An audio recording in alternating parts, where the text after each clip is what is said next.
Everyone, ಮತ್ತೊಮ್ಮೆ crayons ಟಾರೋಗೆ ಸ್ವಾಗತ. ಇವತ್ತಿನ ರೀಡಿಂಗ್ನಲ್ಲಿ ನೀವು ಇಷ್ಟಪಡುವ ವ್ಯಕ್ತಿಯ ಮನಸ್ಸಲ್ಲಿ ಏನಿದೆ ಆ ಥರ ಕೇಳೋಣ. ಇದೊಂದು ಶಾರ್ಟ್ ಟೈಮ್ಲೆಸ್ ಕಲೆಕ್ಟಿವ್ ರೀಡಿಂಗ್ ಆಗಿರುತ್ತೆ. ಹಾಗೆ ಯಾರ್ಯಾರು ನನಗೆ ಸಬ್ಸ್ಕ್ರೈಬ್ ಮಾಡ್ತಾ ಇದ್ದೀರಾ, ಕಾಮೆಂಟ್ಸ್ ಮಾಡ್ತಾ ಇದ್ದೀರಾ, ತಪ್ಪದೆ ನನ್ನ ವಿಡಿಯೋಸ್ ನೋಡ್ತಾ ಇದ್ದೀರಾ, ಎಲ್ರಿಗೂ I am thankful to you.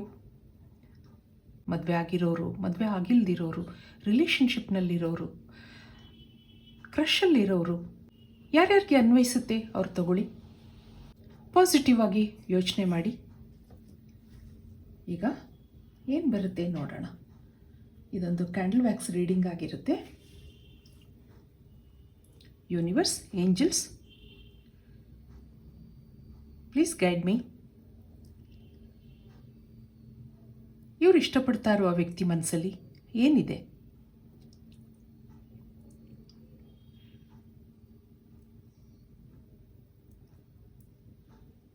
ಇದೊಂದು ಟಾಕ್ಸಿಕ್ ರಿಲೇಷನ್ಶಿಪ್ ಆ ಥರ ಅನ್ನಿಸ್ತಾ ಇದೆ. ಮೂರನೇ ವ್ಯಕ್ತಿ ಎನರ್ಜಿ ಇದೆ.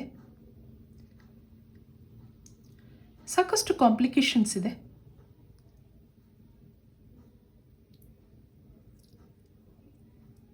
ನೀವು ಇಷ್ಟಪಡ್ತಾ ಇರುವ ವ್ಯಕ್ತಿ ಮನಸ್ಸಲ್ಲಿ ಏನಿದೆ? ನಿಮ್ಮನ್ನು ಸಾಕಷ್ಟು ನೋಯಿಸಿದ್ದಾರೆ. ಅವ್ರ ವರ್ತನೆಯಲ್ಲಿ ಸಿಟ್ಟು, ಕೋಪ ಇದೆ. ಶಾರ್ಟ್ ಟೆಂಪರ್ಡ್ ಪರ್ಸನ್ ಆ ಥರ ಅನ್ನಿಸ್ತಾ ಇದೆ. ಮಾತಿಗೂ ಇಬ್ರಿಗೂ ಜಗಳ ಆಗ್ತಾ ಇತ್ತು ಆಗಾಗ, ಅಥವಾ ಮಿಸ್ಅಂಡರ್ಸ್ಟ್ಯಾಂಡಿಂಗ್ಸ್ ಇತ್ತು. ಹಾಗೆ ಎಂಟಿ ಪ್ರಾಮಿಸಸ್ ಕಾಣ್ತಾ ಇದೆ ಇಲ್ಲಿ. ನಿಮ್ಮನ್ನು ನಂಬಿಸ್ತಾ ಇದ್ರು, ಏನೇನೋ ಪ್ರಾಮಿಸ್ ಮಾಡಿ.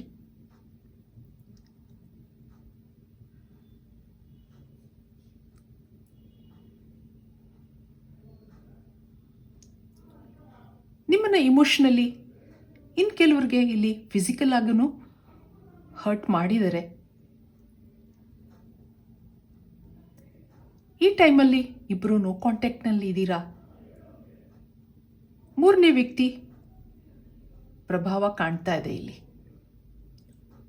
ಇದೇ ಕಾರಣದಿಂದ ಇಬ್ಬರು ದೂರ ಆಗಿದ್ದೀರಾ, ಸೈಲೆಂಟ್ ಆಗಿದ್ದೀರಾ. ಆದರೆ ನೀವು ಇಷ್ಟಪಡ್ತಾ ಇರುವ ವ್ಯಕ್ತಿಗೆ ನಿಮ್ಮನ್ನು ಬಿಡಲಾರ್ದ ಪರಿಸ್ಥಿತಿನಲ್ಲಿ ಇದ್ದಾರೆ.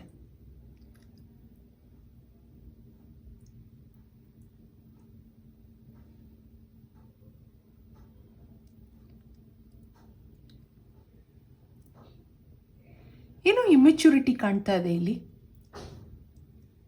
ಹಾಗೆ ಡಿಸ್ಟ್ರಕ್ಟಿವ್ ಎನರ್ಜಿ. ತುಂಬ ಬೈದಾಡ್ಕೋತಾ ಇದ್ರಿ. ನಿಮ್ಮನ್ನು ತುಂಬ ಕಂಟ್ರೋಲ್ ಮಾಡ್ತಾ ಇದ್ರು.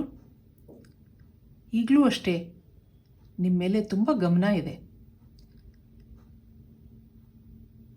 ನಿಮ್ಮ ಚಲನವಲನ ಅದ್ರ ಮೇಲೆ ಕಣ್ಣಿದೆ.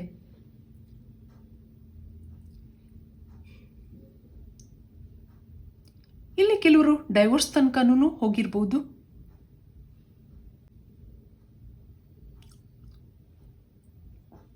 ಆದರೆ ಈ ವ್ಯಕ್ತಿಗೆ ನಿಮ್ಮನ್ನು ಬಿಡೋ ಮನಸ್ಸಿಲ್ಲ. ತನ್ನ ಏನೇ ತಪ್ಪುಗಳಿದ್ರೂ ಸರಿ ಮಾಡ್ಕೊಳ್ಳೋಕ್ಕೆ ರೆಡಿ ಇದ್ದಾರೆ.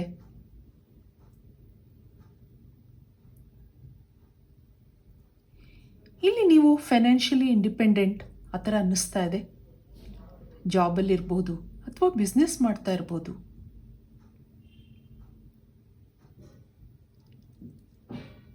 ಮೂರನೇ ವ್ಯಕ್ತಿ ಪ್ರವೇಶದಿಂದ ನಿಮ್ಮಿಬ್ಬರಲ್ಲಿ ಸಾಕಷ್ಟು ಗೊಂದಲಗಳಿತ್ತು.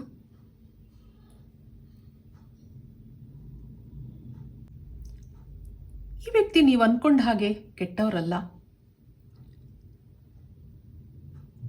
ಅವರಲ್ಲಿ ಎಷ್ಟೇ ನೆಗೆಟಿವಿಟಿ ಇದ್ರೂ ನಿಮ್ಮ ಮೇಲೆ ಭಾವನೆಗಳಿದೆ, ನಿಮ್ಮ ನೆನಪಿದೆ.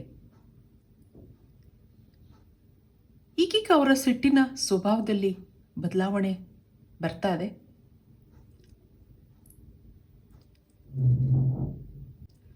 ನಿಮ್ಮನ್ನು ನೆನಪಿಸ್ಕೊಂಡಾಗೆಲ್ಲ ಚೇಂಜ್ ಆಗಬೇಕು, ಸ್ಪಿರಿಚುವಲ್ ಆಗಬೇಕು ಆ ಥರ ಅನ್ನಿಸ್ತಾ ಇದೆ.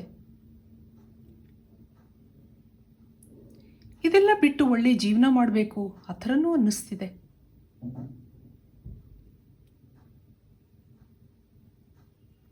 ಈಗ ನೀವು ಸೈಲೆಂಟ್ ಆಗಿರೋದು ಅವ್ರಿಗೆ ತುಂಬ ಬೇಜಾರಾಗಿದೆ.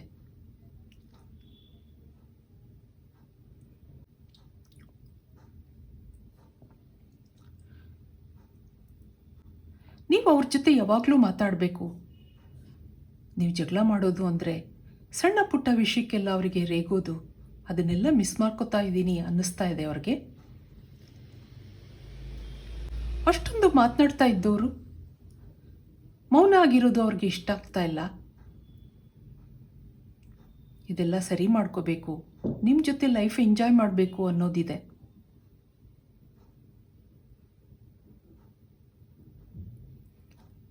ಹೌದು, ಏನೋ ತಪ್ಪಾಗಿದೆ, ಯಾರು ಮಾಡಿದ ತಪ್ಪೇನೂ ಮಾಡಿಲ್ವಲ್ಲ ಆ ಥರನೂ ಅನ್ಕೋತಾರೆ. ಬದಲಾಗಬೇಕು ಅನ್ನಿಸ್ತಾ ಇದೆ. ಇಬ್ಬರ ನಡುವೆ ಮಾತಿಲ್ಲ. ಇದರ ನಡುವೆ ಇಬ್ಬರಲ್ಲೂ ಡೀಪ್ ಫೀಲಿಂಗ್ಸ್ ಇದೆ, ಅಟ್ಯಾಚ್ಮೆಂಟ್ ಇದೆ.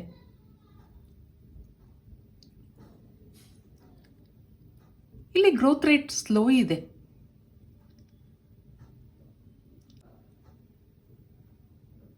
ಮೂರನೇ ವ್ಯಕ್ತಿ ಎನರ್ಜಿ ಪ್ರಾಮಿನೆಂಟ್ ಆಗಿದೆ. ಆದ್ರಿಂದ ನೀವಿಬ್ರು ಕನೆಕ್ಟ್ ಆಗೋಕೆ ಕಷ್ಟ ಆಗ್ತಾ ಇದೆ.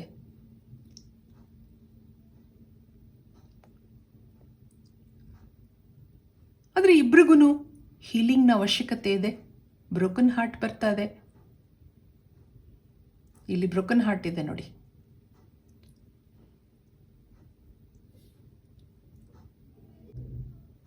ನಿಮಗೆ ಮನಸ್ಸು ಒಡೆದಿದೆ, ಆದರೆ ನೀವು ಇಷ್ಟಪಡ್ತಾ ಇರೋ ವ್ಯಕ್ತಿಗೆ ನಿಮ್ಮ ಜೊತೆ ಮತ್ತೆ ಕನೆಕ್ಟ್ ಆಗಬೇಕು ಅನ್ನೋದಿದೆ.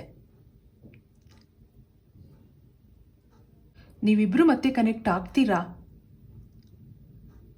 ಆ ಮೂರನೇ ವ್ಯಕ್ತಿ ಎನರ್ಜಿ ಕಡಿಮೆ ಆಗುತ್ತಾ? ನಿಮ್ಮ ಲೈಫಲ್ಲಿ ಹ್ಯಾಪಿನೆಸ್ ಇದೆಯಾ?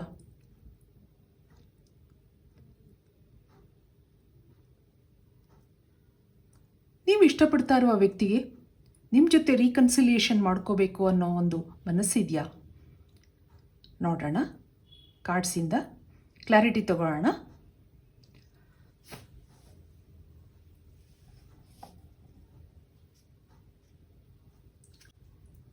ಇದಕ್ಕೆ ಒರಾಕಲ್ ಕಾರ್ಡ್ಸಿಂದ ಏನು ಬರುತ್ತೆ ನೋಡೋಣ.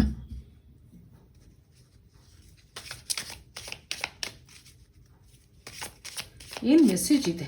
ಅವ್ರ ಮನಸ್ಸಲ್ಲಿ ಏನಿದೆ? ನಿಮ್ಮ ಜೊತೆ ಮತ್ತೆ ಜಾಯಿನ್ ಆಗಬೇಕು